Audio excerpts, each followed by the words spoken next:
जलवा मेरा देखो,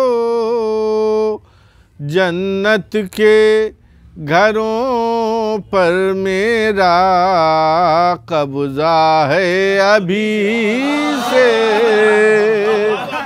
जन्नत के घरों पर मेरा कब्जा है अभी से। बस ये आखिरी शेर के रह रह के बरसता है सहाबे गम शबीर। रह रह के बरसता है सहाबे गम शबीर। ज़रख़ेज़ ज़मीं दिल की है अश्कों की नमी से।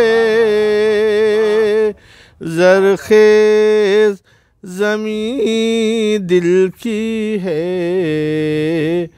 अश्कों की नमी से।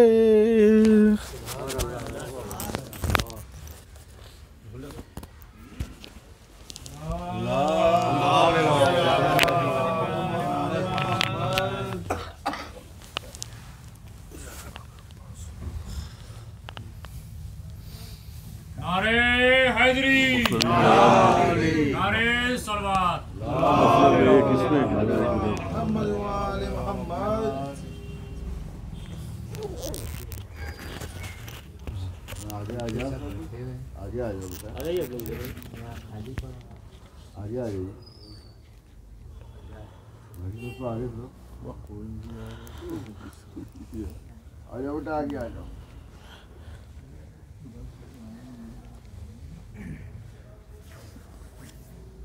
मलाइका के लिए जगह छोड़ी गई है, लेकिन कुछ फरिश्ता सिफत लोग मुझे दिख रहे हैं, तो वो लोग आ जाएं।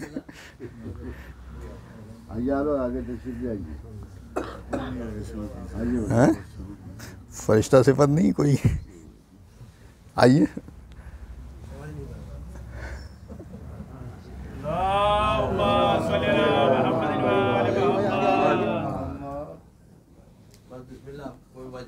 अच्छा, नारे सलवात।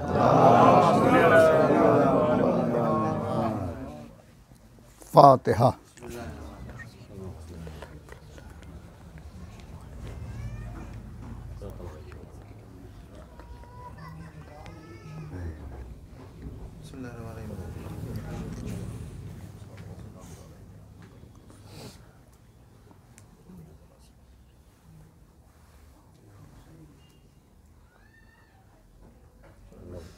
औज़ु बिल्लाहि मिनश्शैतानिर्रजीम बिस्मिल्लाहिर्रहमानिर्रहीम अल्हम्दुलिल्लाहि रब्बिल आलमीन वस्सलातु वस्सलामु अला सय्यिदिल अंबियाए वल मुरसलीन सय्यदना व नबियना व शफ़ीअना अबिल क़ासिम मुहम्मद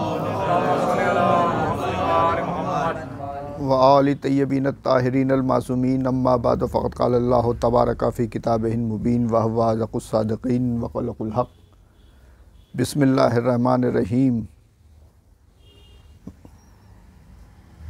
वला तलबिसुल हक़्क़ा बिल बातिल व तक्तुमुल हक़्क़ा व अंतुम तालिमून। सलवात भेजे मोहम्मद। अज़ान ग्रामी अज़ान मिल्लत बतसद्दुक़ ख़ाक नालायन पाए शहज़ादी आलमियान जनाब फ़ातिमा ज़हरा सलामुल्लाह अलैहा। ये बसिलसिला शहादत जनाब फ़ातिमा ज़हरा सलामुल्लाह अलैहा ये मजलिस मुनक़्क़िद की गई है, लेकिन हमारे काशिफ़ मियाँ की वालदा का इधर इंतकाल हुआ है, तो इसलिए एक मरतबा सूरह अल-हम्द और 3 मरतबा सूरह इख़लास की तिलावत करके उनके लिए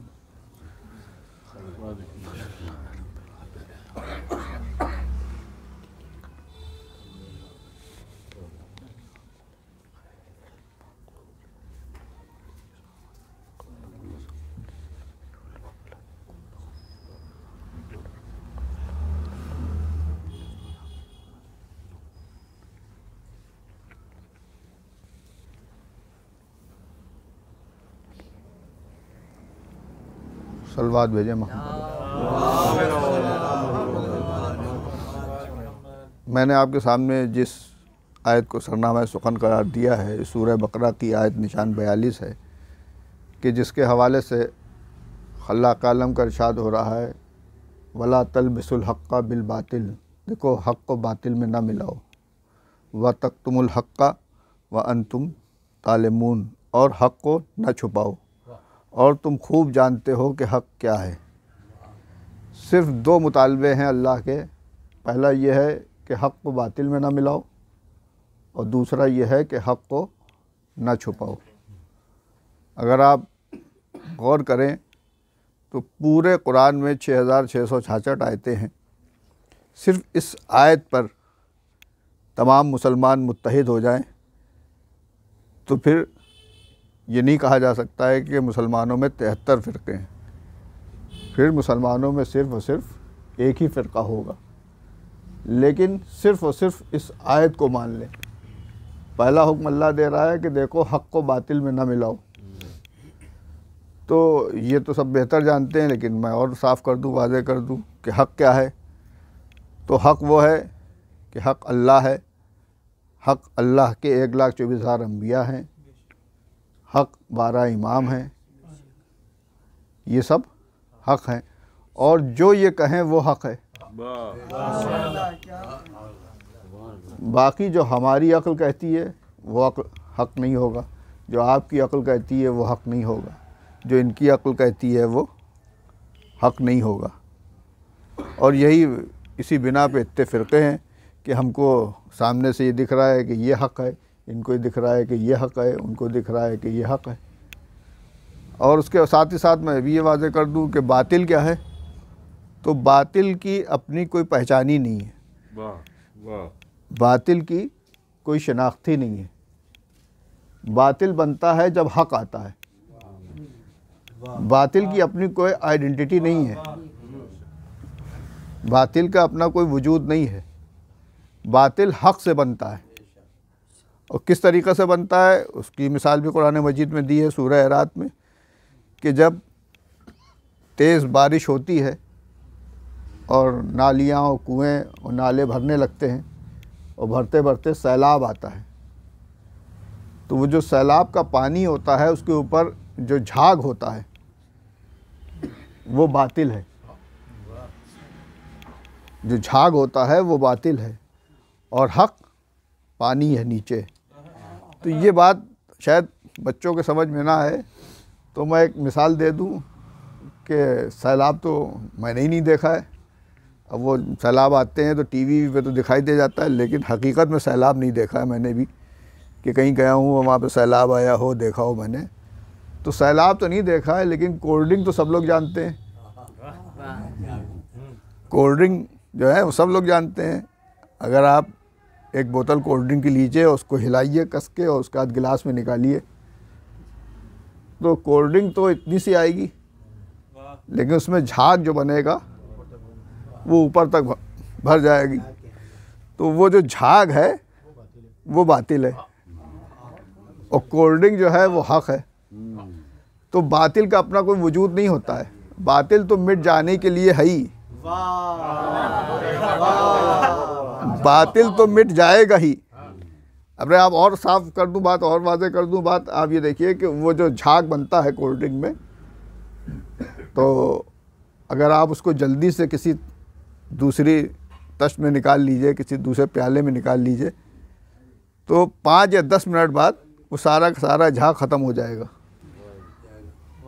झाग तो ख़त्म हो जाएगा, लेकिन आप देखेंगे कि वो झाग ख़त्म हो गया, लेकिन 15-20 कतरे कोल्ड ड्रिंक के उस तश्त में होंगे।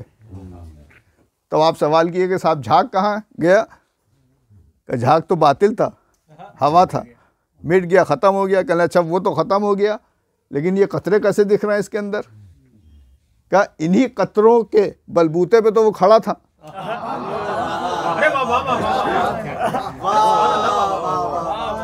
इन्हीं कतरों के बलबूते पे तो वो खड़ा था, वो झाग बना हुआ था। तो मालूम हुआ कि बातिल का अपना कोई वजूद नहीं है, बातिल हमेशा हक़ का सहारा लेता है, बातिल हमेशा हक़ का सहारा लेता है। उसका अपना कोई वजूद नहीं होता है। तो आप देखिए कि शहज़ादी के सिलसिले की मजलिस है और ज़्यादा देर नहीं लेना, अभी इनको मैं फरीद भाई को जाना भी है कि ये मैंने मजलिस पढ़ी थी, वो पंडित जी वो सब मेरे ख्याल से सभी लोग मौजूद थे उसमें, कि हम लोगों की जो पहचान है वो अलग पहचान है। मुसलमानों में 73 फ़िरक़े हैं और रसूल ने फरमाया कि या अली अंता व शियतों का उम्मुल फ़ाइज़ून, या अली आप और आपके शिया कामयाब हैं दुनिया में भी और आखिरत में भी। इस पर मैंने बहुत सी मजालिस पढ़ी हैं, पूरे अशरे पढ़े हैं, 2 महीने पढ़ा है।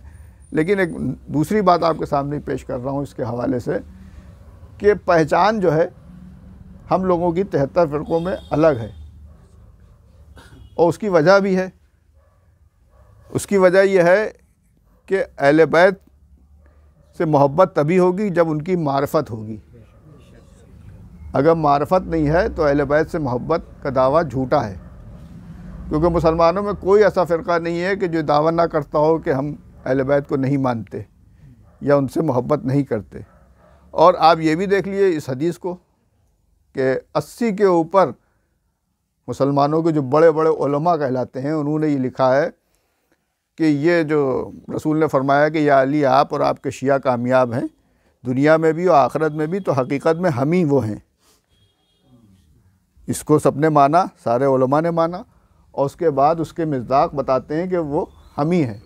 और शाह अब्दुल अज़ीज़ मुहद्दिस देहलवी ने तो यहाँ तक लिखा कि हकीकत में हम ही अली के शिया हैं, लेकिन जब से ये रावज़ी अपने को शिया कहने लगे हैं तो हमने लिखना छोड़ दिया है।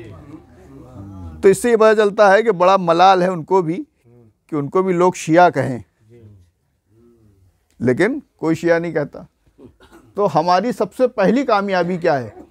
या अली आप और आपके शिया कामयाब हैं। तो शियों की कामयाबी, सबसे पहली कामयाबी क्या है कि ये जो शिया हैं ये इनकी हैसियत नहीं है, कोई औकात नहीं है, ना इनका कोई शऊर है ना अक्ल है, लेकिन जितना भी है उसके मुताबिक थोड़ा सा राई के दाने के बराबर ही सही अहले बैत अलैहिस्सलाम की मार्फत रखते हैं, बाकी और लोग नहीं रखते हैं। मार्फत के मतलब तारुफ, मार्फत के माने जानना नहीं बल्कि पहचानना, क्योंकि जानने का मामला बिल्कुल बेकार है, असल मामला है पहचानने का। भाई अल्लाह ने हदीस कुदसी में क्या कहा कि कुंतो कंजन मख्फिया के मैं एक छुपा हुआ ख़जाना था और मैंने चाहा कि मैं पहचाना जाऊं। ये नहीं कहा कि जाना जाऊं, बल्कि क्या कहा कि पहचाना जाऊं। तो अल्लाह ये चाहता है कि वो पहचाना जाए। तो अब जो पहचान लेगा वही अल्लाह को जानेगा, और जो सिर्फ जानेगा तो वही जानता ही रहे बस। तो उस पहचान के लिए अल्लाह ने अपनी उस पहचान के लिए कि मैं एक छुपा हुआ ख़जाना था और मैंने चाहा कि मैं पहचाना जाऊं, तो अल्लाह ने क्या किया, किस तरह से बात वाज़ेह हुई। उसके लिए रसूल ने फरमाया कि अव्वलु मा खलक़ल्लाहु नूरी, कि अल्लाह ने सबसे पहले मेरे नूर को खल्क़ किया। और उसके बाद साथ ही साथ एक और हदीस इरशाद फरमा दी कि अना अली मिन नूरिन वाहिद, कि मैं और अली एक ही नूर के 2 टुकड़े हैं। मैं और अली एक ही नूर के 2 टुकड़े हैं। तो देखिए वही बात है कि जिसका जितना ज़र्फ़ है उसने उतना जाना, उतना समझा। किसी ने जाना और किसी ने पहचाना। तो अल्लाह ने अपने नूर से एक नूर को खल्क़ किया, अपने नूर से एक नूर को खल्क़ किया। खिलकत का मकसद क्या था कि वो पहचाना जाए। क्या पहचाना जाए? जैसा वो है वैसा ही पहचाना जाए, जैसा वो है वैसा ही पहचाना जाए। तो बिल्कुल वैसा ही नूर खल्क़ किया। अब जब बिल्कुल वैसा ही नूर खल्क़ किया तो अब 2 नूर हो गए। एक वो नूर है कि जिसने खल्क़ किया और एक वो नूर है कि जो खल्क़ हुआ। बिल्कुल दोनों एक जैसे नूर हो गए। अब दोनों एक जैसे नूर हो गए तो अब ये तमीज़ कैसे की जाए कि इसमें खल्क़ करने वाला नूर कौन सा है और खल्क़ होने वाला नूर कौन सा है। खल्क करने वाला नूर कौन सा है और खल्क होने वाला नूर कौन सा है। तो जिसने खल्क किया था वो वाहिद था, वो यकता था, वो अहद था, वो अकेला था। तो उसने इसके 14 टुकड़े कर दिए ताकि ये तमीज़ हो जाए कि ये खालिक है और ये मखलूक है। नूर में कोई फ़र्क नहीं है क्योंकि अपने तमाम सिफ़ात इस नूर को दी थी ताकि वो पहचाना जाए। तो ये जो चहारदा मासूमीन का नूर है ये अल्लाह का नूर है। और जब ये अल्लाह का नूर है तो और वजाहत मैं कर दूँ और बात साफ कर दूँ कि हमारे 11वें इमाम हसन अस्करी अलैहिस्सलाम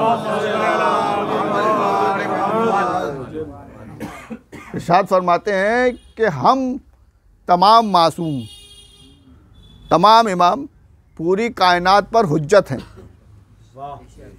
और हमारी जद्दा जनाब फ़ातिमा ज़हरा सलामुल्लाह अलैहा हमारे ऊपर हुज्जत है। तो ये जो पूरी कायनात बनी ये इनकी वजह से बनी, इनकी मोहब्बत में बनी। वो भी हदीस कुदसी है कि लौला कलमा खलक़तुल अफ़लाक।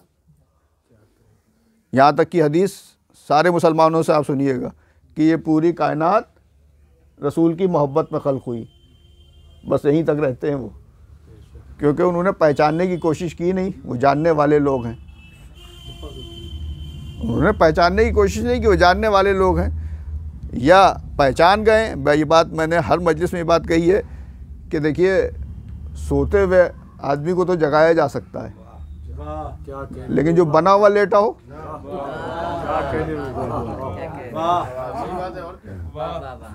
उसको उठाना नामुमकिन है। तो पूरी हदीस क्या है कि लौला का लमा खलक़तुल अफ़लाक व लौला अली लमा खलक़तुका व लौला फ़ातिमा लमा खलक़तुकुमा। ए रसूल, हम इस कायनात को खल्क़ ही ना करते अगर आपको खल्क़ ना करना होता, और हम आपको खल्क़ ही ना करते अगर अली को खल्क़ ना करना होता, और हम आपको और अली को दोनों को ना खल्क़ करते अगर फ़ातिमा ज़हरा सलामुल्लाह अलैहा को ना खल्क़ करना होता।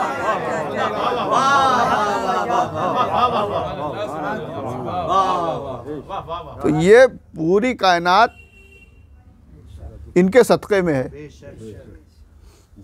और अल्लाह की मार्फत अगर हो, इनकी मार्फत हो जाए तो अल्लाह की मार्फत हो जाएगी। अगर चहारदा मासूमीन की मार्फत हो जाए तो अल्लाह की मार्फत हो जाएगी।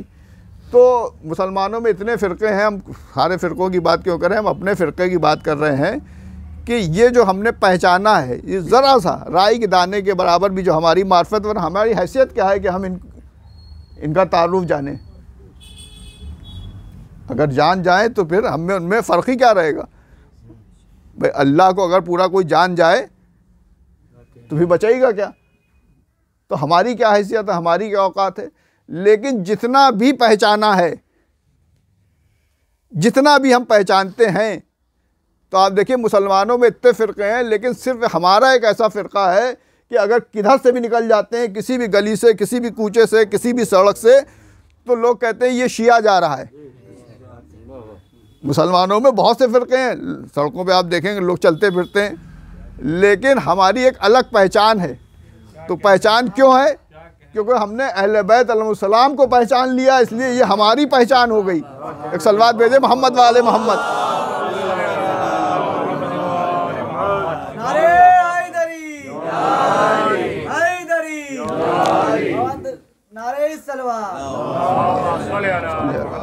सुभान अल्लाह, सुभान अल्लाह। ये हमारी पहचान हो गई।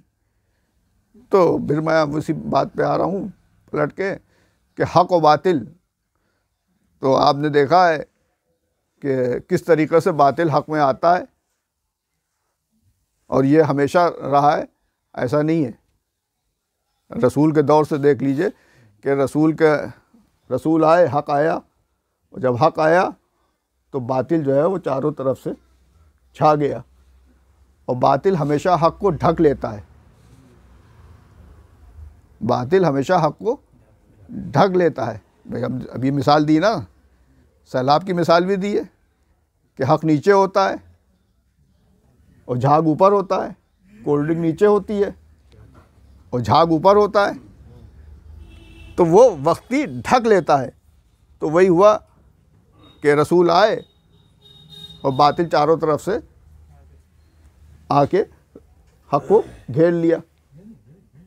तो अब ये जो बात है और अपने शहर की बात है, और मैंने ये बात पढ़ी थी और हमारे पंडित जी को, काशिफ साहब को वो पसंद आई थी कि बहुत अच्छी बात है कि अब ज़्यादातर लोग, वो शेर भी है कि इंसान को बेदार तो हो लेने दो, हर कौम पुकारेगी हमारे हैं हुसैन। तो अब यहाँ जो मजालिस होती हैं, तो मैंने ये बात पढ़ी थी कि लोग कहते हैं कि साहब सिर्फ लखनऊ ही में ही ऐसा होता है, फसाद होता है, वरना सब जगह आप देखिए सब मिल के अज़ादारी करते हैं। पूरे हिंदुस्तान में सब मिल के सब अज़ादारी करते हैं। तो लखनऊ का मामला ये था अब तक, आज से 15, 20, 25 साल पहले तक, कि बिल्कुल खालिस हक था। अरे वाह, बाकी सब जगह अज़ादारी होती है, हक और बातिल मिल के करते हैं। ये फ़र्क है। तो गैरों की बात नहीं कर रहे हैं, अपनों के नहीं समझ में आती है बात। भाई वाह वाह। अल्लाह कह रहा है देखो हक को बातिल में ना मिलाओ और हक को ना छुपाओ। तो अब वो मौलवी साहब ज़रा ख्याल रखिएगा, वो हमारे 2 दोस्त भी आ रहे हैं। भाई वाह। होती है बात, नहीं होती है। मेरे 2 दोस्त भी आ रहे हैं, देखिए वो बन रही, मुझे कोई लाइव चल रही। वो मेरे कुछ ऑफिस के कुछ मिलने वाले भी आ रहे हैं, ज़रा वो दूसरे मसलक के हैं। तो आपने ये जो मुझसे कहा, तो इसका मतलब क्या था, आपका मुतालबा क्या था? अल्लाह कह रहा है कि देखो हक को बातिल में ना मिलाओ और हक को ना छुपाओ। तो अब हमें कुछ तो छुपाना ही पड़ेगा, क्योंकि वो लोग भी आ रहे हैं, वो लोग भी आ रहे हैं, तो कुछ तो छुपाना ही पड़ेगा। तो अब आप देखिए कि ये मामला सिर्फ और सिर्फ लखनऊ में नहीं था। और मैंने वो तारीख़ लखनऊ पढ़ी थी, उसमें इस वक्त में गुंजाइश नहीं है कि लखनऊ क्या था और क्या हो गया। इंशाल्लाह किसी और मजलिस में ये बात आपके सामने अर्ज़ करूँगा। मैंने थोड़ा सा फरीद साहब क्या रबीउल अव्वल को ये बात पढ़ी थी कि क्या था और क्या हो गया। तो अब क्या था ये तो तफसील बयान होगा, और क्या हो गया ये तो आपने सबने देख ही लिया कि दूसरी जगह जो आज़ादारी होती थी पूरे हिंदुस्तान में, तो दूसरे फ़िरक़े वाले वो सिर्फ़ फ़र्श अज़ा तक आते थे, लेकिन लखनऊ वालों ने तो एकदम से बड़ी तरक्की की, और ऐसी तरक्की की कि फ़र्श अज़ा तक नहीं, मिंबर तक आने लगे। तो मिंबर तक आने लगे, तो आपने देखा मिंबर तक आने लगे। तो हमें कोई शिकायत नहीं है। 2.25 महीने हमारे बेचारे सीधे साधे फरिश्ता सिफत लोग, जैसे फरिश्तों ने इब्लीस को जो है वो आबिद समझ लिया था और ज़मीन से आसमान पे ले गए थे, उसी तरीक़े से हमारे भी कुछ फरिश्ता सिफत शिया हैं, उन्होंने उनको मिंबर पे बैठाल दिया लाके। तो अब मिंबर पे बैठाल दिया, तो मेरा सिर्फ एक मुतालबा है कि इस आयत की रोशनी में जो भी मिंबर पे आए वो तकरीर करे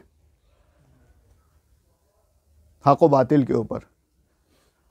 और यजीद को तो अब सबने पहचान लिया है, पूरी दुनिया यजीद से वाकिफ़ है, क्योंकि पूरी कायनात आका हुसैन को जानती है।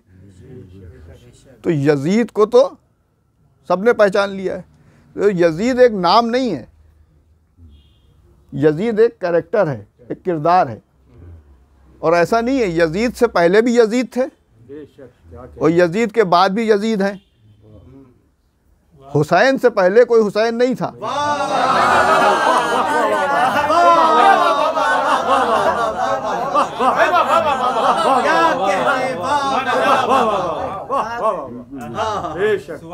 और हुसैन के बाद भी कोई हुसैन नहीं होगा।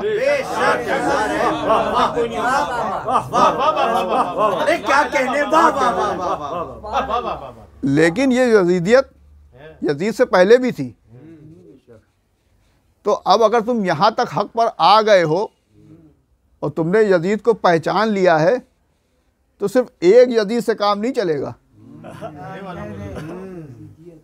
यजीद जिसको तुम पहचानते हो वो यजीद बना कैसे? यजीद का बाप कौन था और उस बाप का बाप कौन था जिसने उस बाप को बनाया था?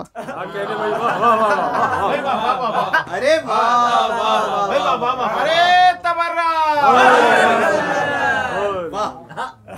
भाई एक यजीद का बाप था, वो यजीद का भी बाप था, यानी बड़ा यजीद था, और एक उसका भी बाप था जिसने उसके बाप को बनाया था, यजीद के बाप को बनाया था। तो आप देखिए कि ये यजीद तो आपको हर दौर में मिलेंगे। भाई फ़िरौन क्या था? यजीद था। नमरूद क्या था? यजीद था। कारून क्या था? यजीद था। ये तमाम यजीद आपको मिलेंगे। तो अब जो मेरा एक मुतालबा था वो यही था कि मुहर्रम में सब आके मजलिसें पढ़ रहे हैं, लेकिन अय्याम फातिमिया में कोई नहीं दिख रहा है।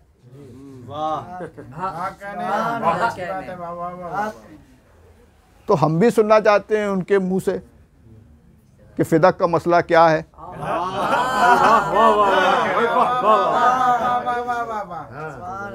तो हम भी सुनना चाहते हैं कि शहजादी की शहादत कैसे हुई थी, किस तरीक़े से हुई थी। जो सब कुछ बयान कर रहे हैं तो ये भी बयान करें, फिदक का मसला हमको बताएं। भाई हमारे मौलवियों ने तो आज तक कुछ बताया ही नहीं है, तभी तो आप आए हैं बताने के लिए। क्या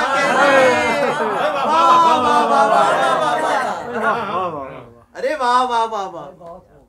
तो आप ही बताइए कि मसला फिदक क्या है और शहजादी की शहादत कैसे हुई। तो ज़रा भी देखिए, ऐसा नहीं है अल्लाह ने ये खाली इमाम हुसैन सलाम हुसैन नहीं है, बल्कि ये जो नूर है जो मैंने आपके सामने अर्ज़ किया, ये चारदा मासूमीन का नूर, ये सब के सब हुसैन है। शहजादी भी हुसैन है, रसूल खुदा भी हुसैन है, मौला अली भी हुसैन है, ये सब के सब हुसैन है। भाई रसूल की हदीस है ना, व अव्वलुना मोहम्मद व औसतुना मोहम्मद व आखिरुना मोहम्मद व कुल्लुना मोहम्मद। तो सब के सब मोहम्मद भी हैं, सब के सब अली भी हैं, सब के सब हसन भी हैं, सब के सब हुसैन भी हैं। शहजादी भी हुसैन है। अब ये जो बाग़ फिदक का मामला है, और बात मैंने बस यहीं से एक दूसरी बात आपके सामने मैं अर्ज़ कर रहा हूँ कि शायद बहुत से बच्चों ने नहीं सुनी होगी कि यजीद हर दौर में रहें और यजीद के बाप भी हर दौर में रहें। और ये जो फिदक का मसला है, लोग ये भी बात करते हैं, अभी साफ़ हो जाएगी बात, वाज़े हो जाएगी कि अगर ऐसा मसला था तो मौला अली ने जो है वो इन लोगों से किस तरीक़े से रब्ता रखा। तो मौला अली ने उनसे रब्ता नहीं रखा, उन्होंने रब्ता रखा मौला अली से और इस्लाम से, क्योंकि उनका तो कोई वजूद ही नहीं है, बातिल का कोई वजूद नहीं है। वो जब हक़ आता है तो बातिल आता ही आता है, हक़ पर छा जाने के लिए। तो अब करबला का जिक्र सब लोग कर रहे हैं, सब कर रहे हैं, जितने भी हैं वो आके अब हमारी बज़्म में, चाहे वो शेरों के ज़रिए से हो, चाहे वो नज़्मों के ज़रिए से हो, चाहे वो तकरीर के ज़रिए से करबला का जिक्र कर रहे हैं। तो ये करबला पहुँचे कैसे? करबला में लाने वाला कौन था? करबला हुई क्यों? भाई हमने तो गदीर से करबला ली है, आपने कहाँ से करबला ली है? भाई अपना पता तो बताइए, एड्रेस तो बताइए, शिनाख्त कैसे की जाए आपकी कि आप करबला तक कैसे पहुँच गए। हम तो गदीर से करबला पहुँचे, आप करबला कैसे पहुँच गए? तो बात जब होगी तो वो पीछे से ली जाएगी।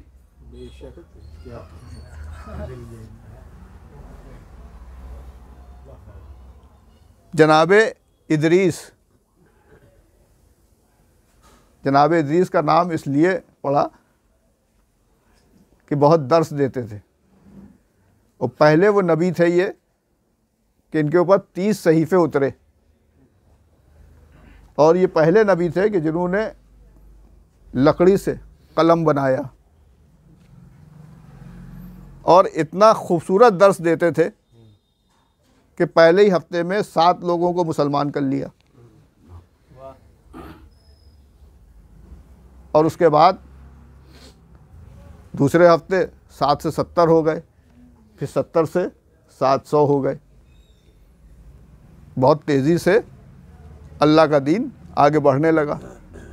तो अल्लाह दीन बढ़ाने के लिए नबियों को नहीं भेजा था, हक़ व बातिल के लिए नबियों को भेजा था।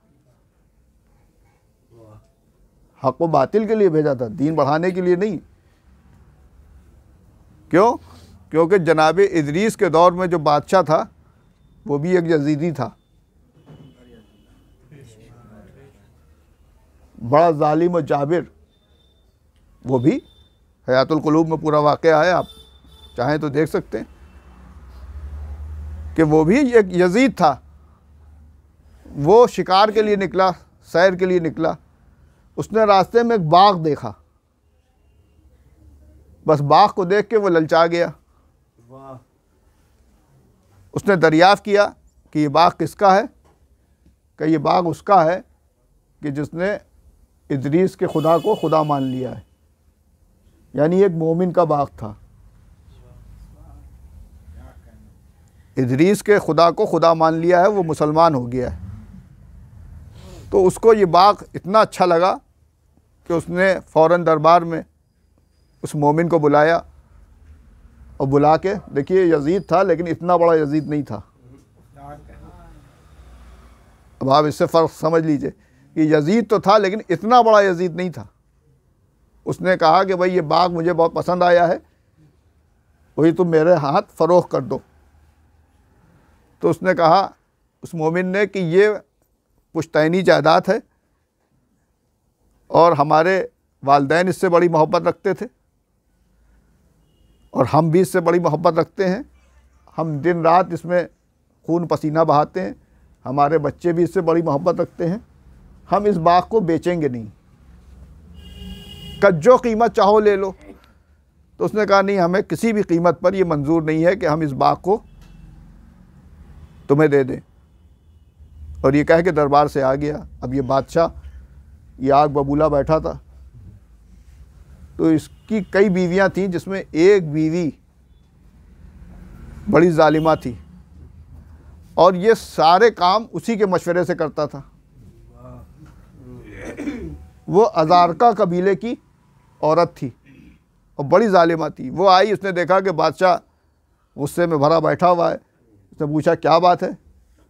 तो बादशाह ने पूरा वाक़या बयान किया उसके सामने।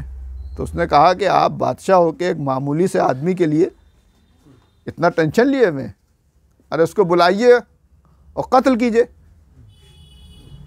उसका बाग हड़प लीजिए। तो उसने कहा कि ऐसा कैसे करें, अवाम क्या सोचेगी। देखिए, उसने भी ये सोचा कि अवाम क्या सोचेगी। चाहता तो वो था करना, लेकिन इतना बड़ा यजीद नहीं था कि अवाम क्या सोचेगी। तो उसने पूछा इसकी ज़ौजा ने कि वो क्या हम में से है? कहा, नहीं, अब हम में से नहीं है। अब हम में से नहीं है। अब उसने दूसरा दीन इख्तियार कर लिया, यानी जनाब इदरीस का दीन इख्तियार कर लिया है। तो उसने कहा, तब तो बहुत अच्छी बात है, क्योंकि हमारे दीन में, हमारे मज़हब में तो यह है कि अगर कोई बागी हो जाए, दीन छोड़ के चला जाए, तो वाजिबुल कत्ल हो जाता है। तो उसने कहा कि ठीक है, लेकिन उसके ख़िलाफ़ इतना शरीफ, इतना मोमिन, मुत्तकी परहेज़गार आदमी था कि कौन गवाही देगा। तो उसने कहा कि हम अपने कबीले के, अज़ारका कबीले के 40 आदमियों से गवाही दिलवा देंगे, झूठी गवाही, कि ये अपने दीन से फिर गया, हमारे दीन से फिर गया, इसलिए वाजिबुल कत्ल हो गया। उसको दरबार में दोबारा बुलाया गया और 40 आदमियों ने उसके ख़िलाफ़ गवाही दे दी और उसको कत्ल कर दिया गया। और जब कत्ल कर दिया गया तो उसका बाग छीन लिया गया। तो अल्लाह गज़बनाक हुआ और अल्लाह ने बड़े सख्त लहजे में इदरीस से कहा कि इदरीस, अब ये अपनी हिदायत छोड़ो, अब अपने ये दर्द छोड़ो और दरबार में जाओ, उस बादशाह से कहो कि अनकरीब तू हलाकत की मौत मरेगा। तेरी मौत अब इबरतनाक होने वाली है। तूने एक मोमिन को बेगुनाह कत्ल किया और उसका बाग हड़प लिया, और इसमें शरीक तेरी जो बीवी है, तेरी जो ज़ौजा है, उसकी बोटियां कुत्ते नोच नोच के खाएंगे। यानी बाग दिलवाने वाले की भी सज़ा बता दी और बाग खाने वाले की भी सज़ा बता दी।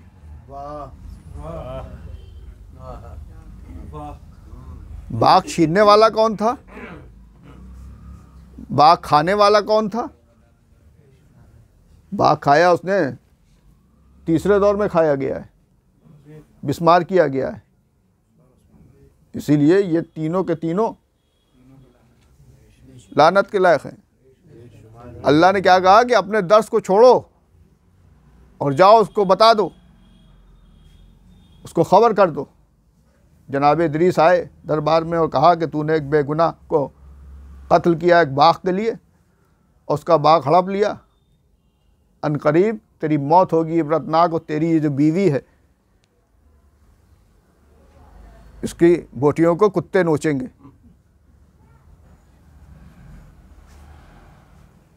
ये जैसे ही बाहर जनाब इदरीस से खबर करके गए, इसकी ज़ौजा ने पूछा क्या बात है, फिर ये टेंशन में आ गया, फिर ये गुस्से में बैठा हुआ है।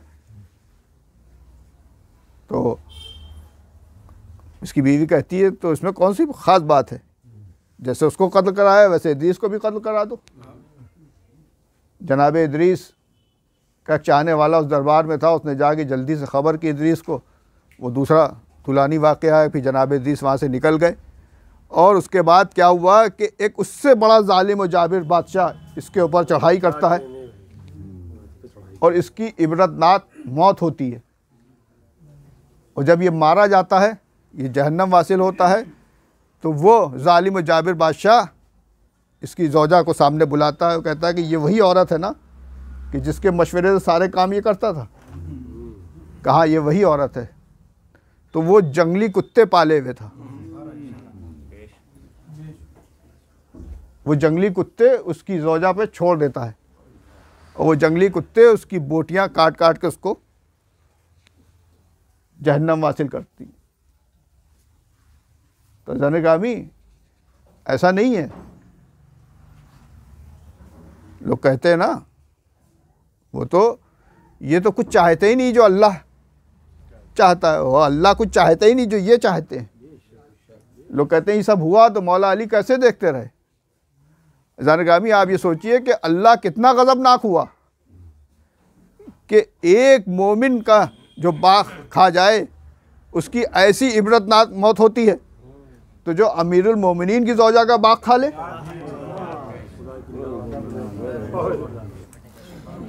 वो तो शहजादी खुद, जब एक मलून ने आपके बाबा की तहरीर को चाक किया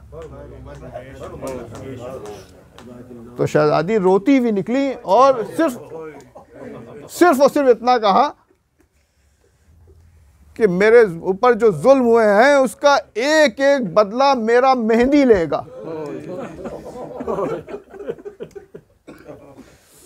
ये पूरी कायनात इनके सदक़े में खल्क़ हुई है। जो हुसैन चाहते हैं वही अल्लाह चाहता है, जो अल्लाह चाहता है वही हुसैन चाहते हैं, जो रसूल चाहते हैं वही अल्लाह चाहता है, जो अल्लाह चाहता है वही रसूल चाहता है, जो इमाम हसन चाहते हैं वही अल्लाह चाहता है, जो अल्लाह चाहता है वही इमाम हसन चाहते हैं। और इन सब के ऊपर जो हुज्जत हैं वो शहज़ादी हैं। अब शहज़ादी ने कह दिया कि मेरे ऊपर जो जुल्म हुए हैं, तो ये जुल्म सिर्फ वो जुल्म नहीं है जो बाद रसूल हुआ, बल्कि ये जुल्म उसके बाद जो उनकी औलादों के साथ हुआ। 11 इमामों तक जो जुल्म हुआ है उसका एक एक बदला मेरा बेटा मेहंदी लेगा। उसके बाद जो उनके शियों पे जुल्म हुआ, जो उनके नासिरों पे जुल्म हुआ, जो उनके मददगारों पे जुल्म हुआ, उसका एक एक बदला लेगा। इसीलिए हम लोग तड़प तड़प के दुआ करते हैं कि हमारे इमाम का जल्द से जल्द ज़हूर हो। क्यों हो? इसलिए हो कि एक एक जुल्म का बदला लिया जाएगा। ज़नगामी ये वो मजलूमा है कि इधर बाबा इस दुनिया से रुखसत हुए,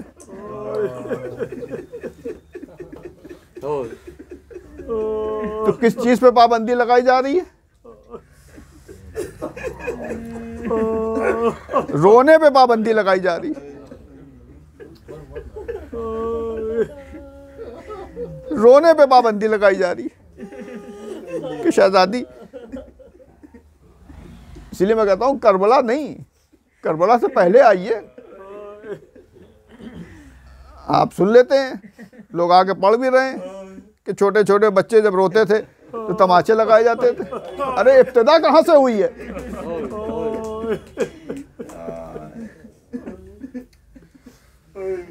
ये पैगाम भिजवाया जा रहा है कि कह दीजिए या दिन को रोएं या रात को रोएं, उनके रोने से हमारे कामों में खलल पड़ता है।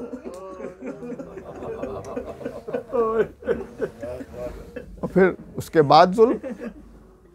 ज़्यादा वक्त हो गया, मैं ज़्यादा देर नहीं, बस आपके सामने मुश्किल से 3 या 4 या 5 मिनट वक्त ज़्यादा हो गया। मैं मसाइब ज़्यादा पढ़ना चाहता था। अजीज़ों, जिस दरवाजे के ऊपर, जिस दर के ऊपर फरिश्ते सलाम करते हो, जिस दर के ऊपर सुबह और शाम रसूल आते हो, दुरूद व सलाम फेरते हो, जिस दर पे मलकुल मौत भी आए जब तक इजाज़त न मिले दाखिल नहीं होते, उस दर पे लकड़ियां इकट्ठा की गई।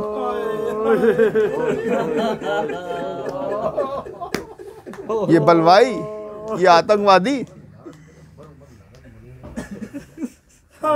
इन्होंने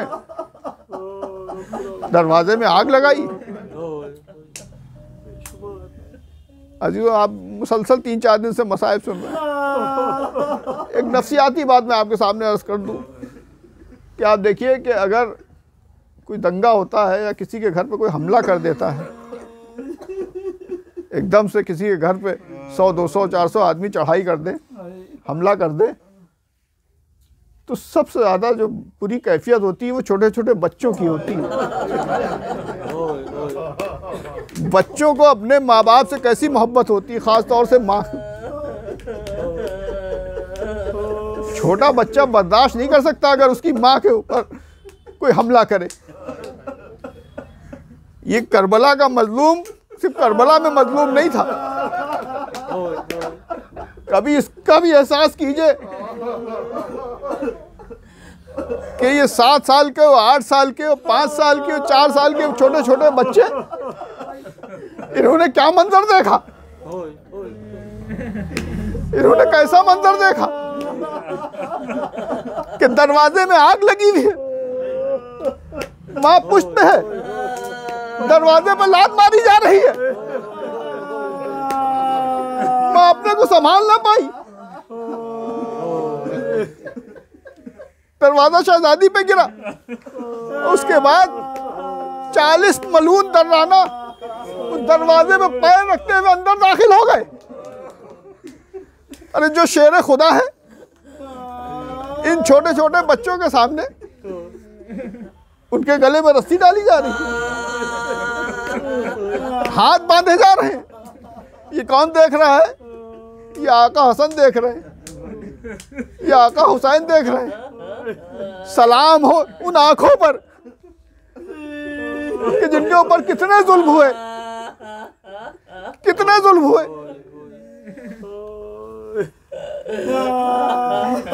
आपने सुना है ना मरसिया, मुजरई खल्क में इन आंखों ने क्या क्या देखा। अरे ये देखने का सिलसिला तो शहजादी की शहादत से हुआ। उसके बाद सलाम हो इन आंखों पर कि इन छोटी छोटी आंखों ने क्या क्या मंजर देखे। अभी तो ये इब्तिदा थी, उसके बाद बाबा का जख्मी सर देखा, फिर एक भाई ने दूसरे भाई का जिगर कटता हुआ तश्त में देखा। फिर वो दो छोटी छोटी बच्चियां जिनकी आंखों के सामने उसकी मां की पसलियां तोड़ दी गई। उन आंखों ने करबला में क्या क्या मंजर देखा। अली अकबर के सीने की बर्छी देखी और मोहम्मद के लाशें देखे।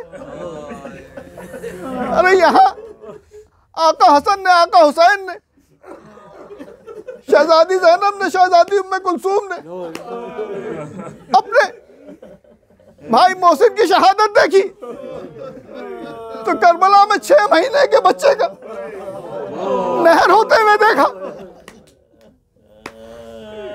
यहाँ माँ की टूटी हुई पसलियां देखी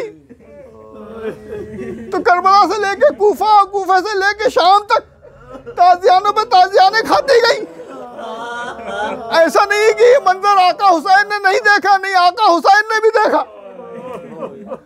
ये तो इब्तिदा थी, क्योंकि नोके नेज़ा पे आका हुसैन का सर आगे आगे चल रहा था और ये तमाम मंजर देख रहा था। आज़ीज़ों, शहजादी ज़ैनब, शहजादी उम्मे कुलसूम और आका हुसैन ने तो उस वक्त भी साथ न छोड़ा कि जो उनकी माँ की शबीह थी सीरत में, सूरत में, रफ्तार में, गुफ्तार में। आका हुसैन को अपनी माँ से बड़ी मोहब्बत थी ना, तो अल्लाह ने 2 नेमुल बदल दिए थे। एक फातिमा सुगरा जो बड़ी थी, एक जनाब सकीना। फातिमा सुगरा और जनाब सकीना, जितना जुल्म शहजादी पर हुआ उतना ही जुल्म इन दोनों बच्चियों पे हुआ। अब इस वक्त तो नहीं है कि दोनों बच्चियों का जिक्र हो। मौला अली जब गुस्ल दे रहे थे ना तो चीख मार के रोए थे। जब पूछा गया कि मौला आपको इस तरह बेचैन होकर रोते नहीं देखा, तो कहा मैं क्या बताऊं कितनी साबरा थी, कितनी मजलूमा थी बीवी कि आगे की पसलियां पीछे मिल गई थी। ने कहा भी ये मंजर शहजादी ज़ैनब, शहजादी उम्मे कुलसूम, आका हुसैन ने देखा। बस ये भी एक शबीह थी जो शाम के जिंदान में अपने बाबा को याद कर रही थी। यजीद मलून ने बाबा का सर भेज दिया। सर की मौजूदगी में शहजादी इस दुनिया से गई, जनाब सकीना इस दुनिया से गई। बिल्कुल वही कैफियत थी।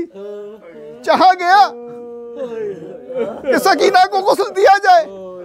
मैं कहूँगा शहजादी आप खुश नसीब थी कि जैसे भी हो मौला अली ने आपको गुस्ल दिया, लेकिन ये आपकी पोती है कि इसको कोई गुस्ल देना चाहता है लेकिन गुस्ल नहीं दे सकता, क्योंकि जिससे कुर्ता चिपका हुआ है कुर्ता हटाने की कोशिश की जा रही है तो खाल खींची आती है।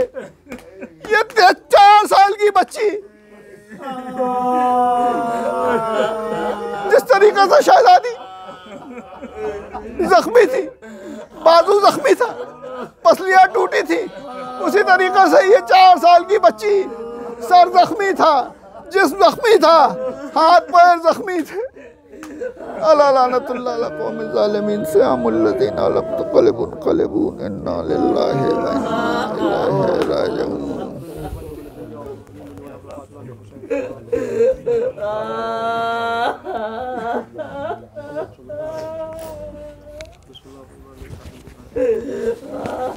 हज़रात एक मरतबा सूरह अल-हम्द और 3 मरतबा सूरह इखलास की तिलावत करके मरहुमा फरजाना हाशमी बिन्त सिकंदर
मोहम्मद